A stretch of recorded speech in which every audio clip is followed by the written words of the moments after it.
Count Dooku's arrival on Coruscant at the end of Attack of the Clones heralded the beginning of the Clone Wars and the final stages of Sidious's master plan. Dooku was not on Coruscant just to update Sidious on the war's beginnings, however. He came to deliver Sidious an extremely valuable tool, instrumental to the Sith's plan for galactic domination, a planet-obliterating battle station. The Separatists wanted to use this weapon to end the war sooner than it actually did.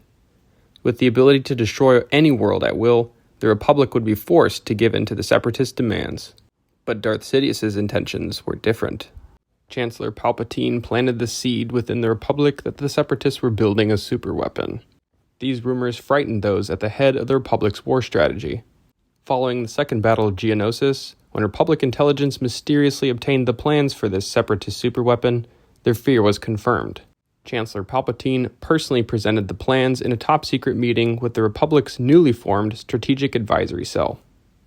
The Strategic Advisory Cell was composed of representatives from military contractors, naval intelligence, the War Production Board, and the Republic's top engineers and physicists.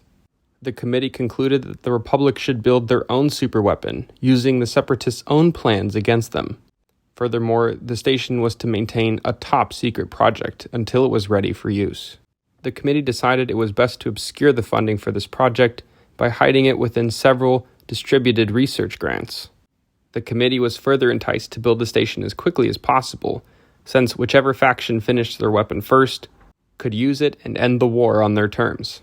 The 150 members of the Republic's Strategic Advisory Cell were then sworn to an oath of secrecy. No one outside the meeting was to know of this project. Construction of this massive battle station in secret was an enormous challenge. Where would the Republic be able to hide such a station the size of a small moon? Well, Geonosis ended up being the perfect location. The Separatists had just recently surrendered control after the Second Battle of Geonosis. Asteroids surrounding the planet also contained valuable ores needed to produce durasteel, and the abandoned droid factories on the planet's surface could easily be converted into refineries. Still, a labor force on the order of millions would be required to assemble the station, and nonetheless, they would all have to keep their work a secret.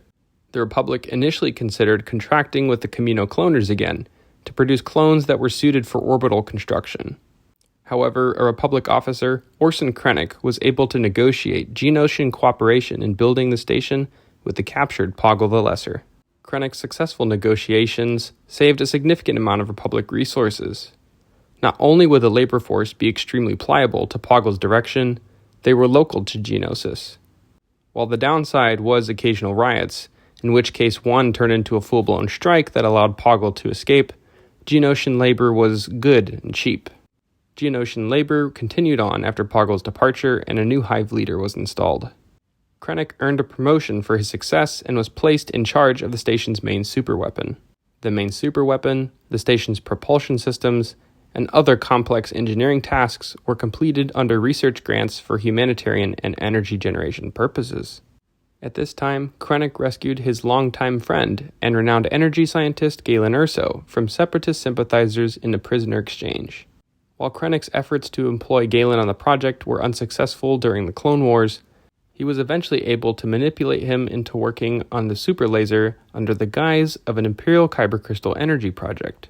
The main superweapon became the highest hurdle in the project that the Republic was not able to overcome before the war ended. Furthermore, the Separatists never built the battle station that the Republic feared they were. Now the station was under the control of the new Galactic Empire and no one was there to oppose them. Ultimately, the Death Star plans were merely used as a ploy to frighten the Republic into building the superweapon that Darth Sidious needed to enforce his tyranny across the galaxy. So that's going to do it here for today's video, guys. Hopefully you guys have enjoyed this one. If you did, leave a like or a comment as it helps the channel out. Also check out my new Obi-Wan Kenobi character dissection series that I just started on. Other than that, guys, I hope you have a good rest of your day and may the Force be with you.